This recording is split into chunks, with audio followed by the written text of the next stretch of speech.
Hi everyone, Professor King here. In this video, I'm going to be discussing the notions of comparing and contrasting as they are laid out in the Norton textbook. As always, feel free to email me, Canvas message me, Instagram message me, or come to my office hours on Zoom if you have any questions about the material that I'm sharing. Without further ado, I'll take it to a share screen so that we can knock this baby out, so to speak. These notes are relatively short on comparing and contrasting, so this shouldn't be too long of a video. Let me just go to the beginning.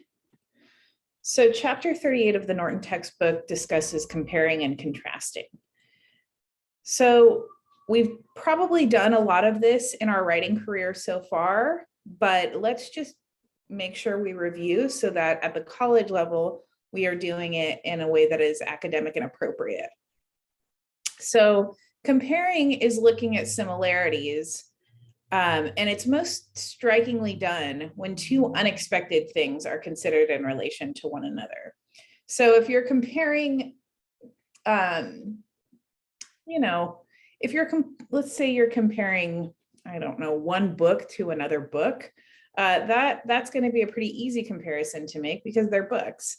Now, if you're comparing a book to the evening sky, that's going to be a little more challenging and therefore probably come up with some more noteworthy things because you're comparing items that don't necessarily have a whole lot in common on first glance.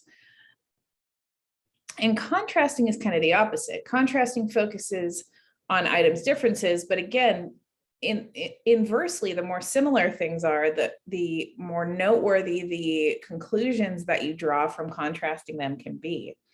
And I like the little example that I provide here in the meme to the right, which is college is easy. It's like riding a bike, except the bike is on fire and the ground is on fire and everything is on fire and you are in hell. So in this scenario, we're doing a comparison. We're looking at the similarities of two different things: attending college, riding a bike, right? On the surface, they don't seem like they would have a lot in common. Now, the twist of this, right, is that we are adding all of these other descriptors of it being on fire and you being in hell, right? So then it becomes this sort of noteworthy comparison that is also a joke about the college experience and how difficult it is. So that's where comparison can be fun and creative and bring out something funny or something noteworthy, right?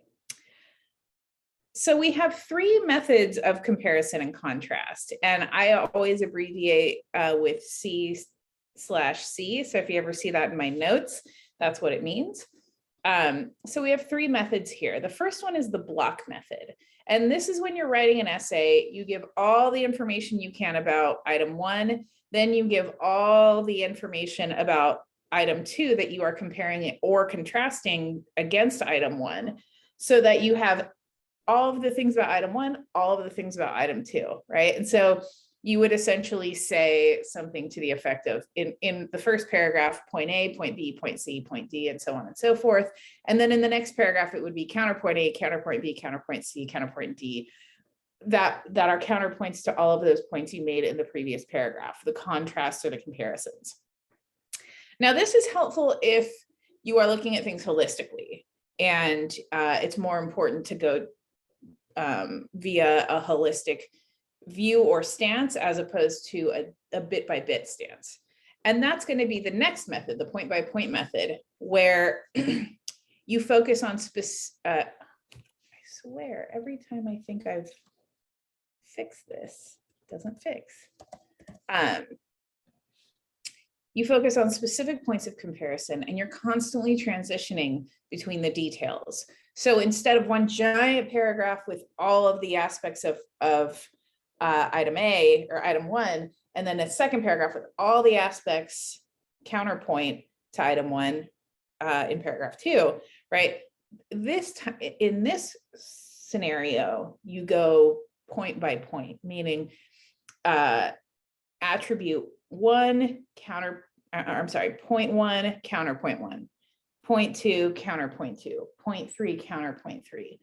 And I would say in essay writing, the point-by-point method tends to be a little more helpful, because if you're just describing one side in a whole paragraph and everything about it, and then you're describing everything counter to it in the contrast or comparison follow-up paragraph after it, the reader can tend to get lost or forget the details. Whereas if you go, point by point by point by point, detail by detail by detail by detail, and really tease those out through claim development and analysis, it's easier for your reader to follow one idea and its counterpoint at a time, if that makes sense.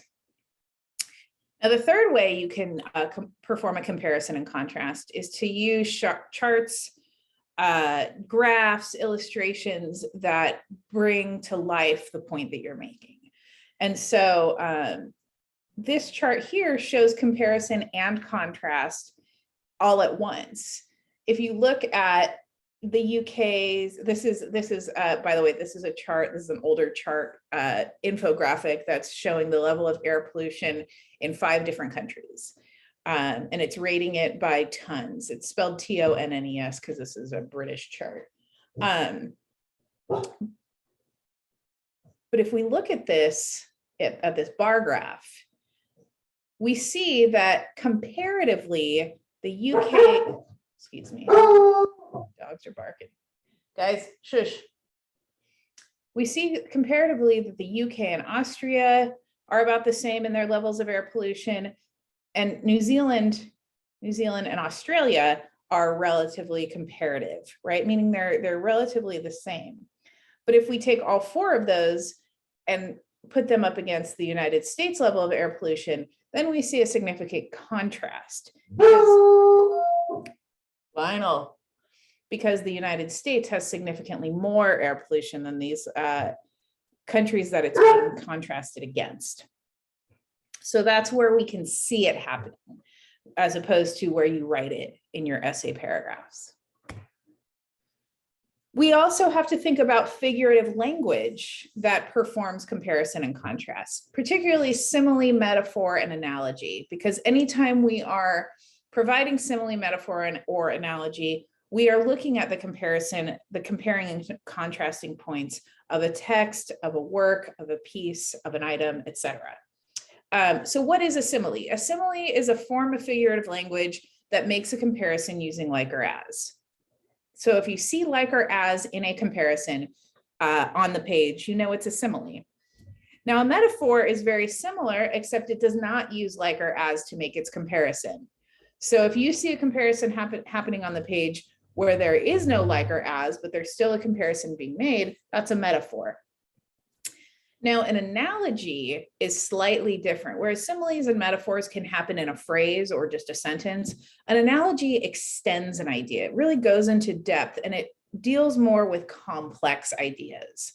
And so you're not necessarily looking for the like or as much as you're looking for the length of something, because an analogy is going to go into depth between 2 items that are seemingly unrelated to one another.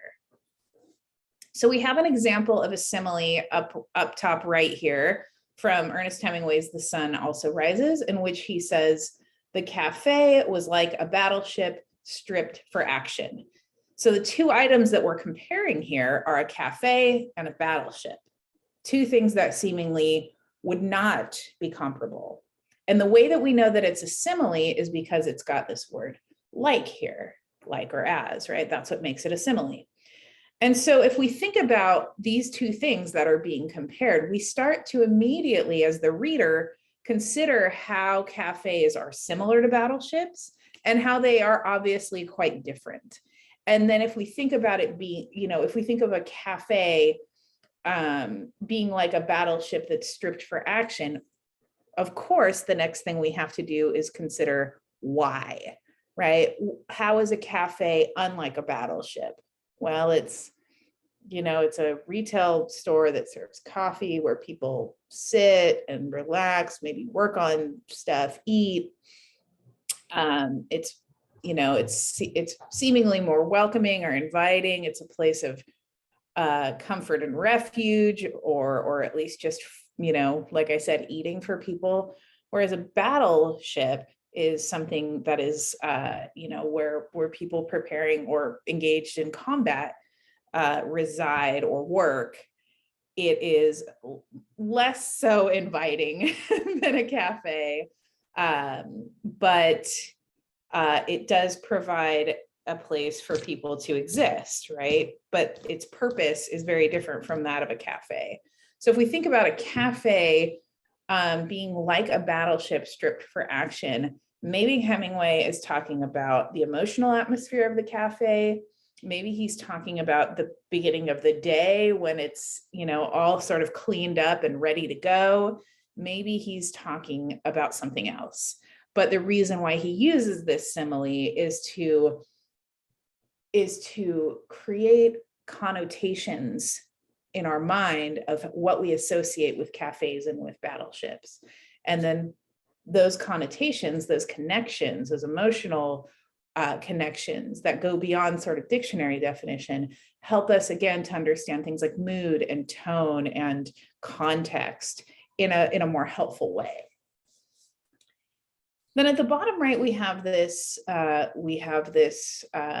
passage from The Great Gatsby by F. Scott Fitzgerald, in which the narrator says, "And so with the sunshine and the great bursts of leaves growing on the trees, just as things grow in fast movies, I had that familiar conviction that life was beginning over again with the summer." And so we have, this is a very, if we take just a moment to appreciate how Fitzgerald and Hemingway are two contemporaries. They're writing at roughly the same time. And yet, if we look at their writing, how strikingly different the ways in which they write, just with one sentence.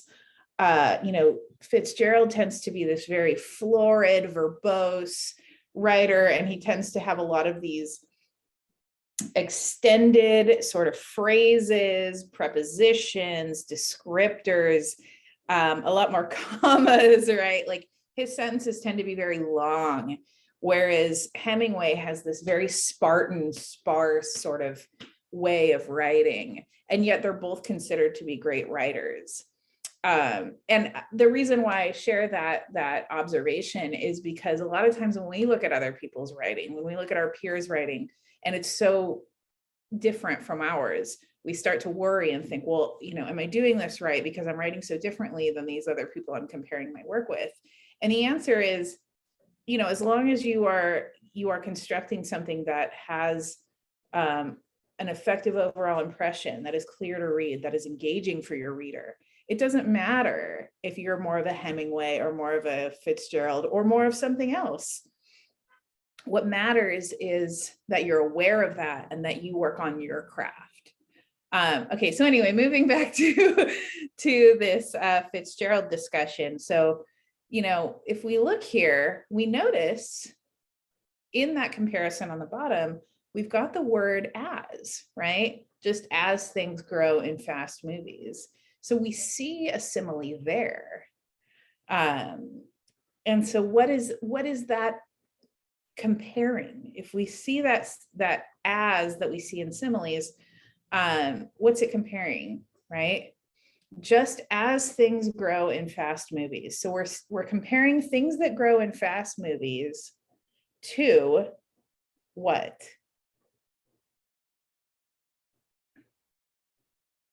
Life beginning over again in the summer, with the summer, right? So that's the comparison of two unlike things that we're seeing here. Things that grow in fast movies, life beginning over again with the summer. Those are much more abstract concepts than a battleship and a cafe, right? So that's why they probably require a little bit more of an introduction with the sunshine and the leaves and all that. But when we get to the heart of this sentence, we see that this is also a simile. Now, could you say it's an analogy? Perhaps, because like I said, Fitzgerald has this sort of extended way of teasing out ideas that is not as common to Hemingway. And so if we have, in this text on this page, he continues this sort of comparison that he's making. And so if we were to read more of it, then yes, we would see that it's a form of analogy there. So sometimes these things, whereas simile and metaphor, because of those very definite definitions of either having like or as or not, they can't ever be the same thing. But can a simile or a metaphor, if it is extended, become an analogy? Yes. In short, yes. All right. And then finally, always keep in mind the rhetorical situation, which is purpose, audience, genre, stance, and media or design, right? And if we think about rhetoric, we think about argument, we think about sharing our arguments with an audience, as we see here. And so we have to start to think about, who are we? What are we arguing? What is our audience expecting from that argument? How do we craft the argument in a way that is both authentic to who we are, but also engages and convinces our reader? We have to think about those things. But I know that we just went over the rhetorical situations video, so I won't belabor the point here. Instead, you can watch that video. So I hope this was helpful. I'll take it off stop share now. Again, if any questions arise, always feel free to email me, Canvas message me, visit me during Zoom office hours, or you can hit me up on Instagram as long as you're not creepy about it. And I don't say that because of any of you. I say that because of past experiences. Any and all of those are valid ways of getting a hold of me. All right, well, I hope you all have a wonderful rest of your day, week, weekend, night, whatever it is. And I will see you all in cyberspace soon. Thank you. Bye.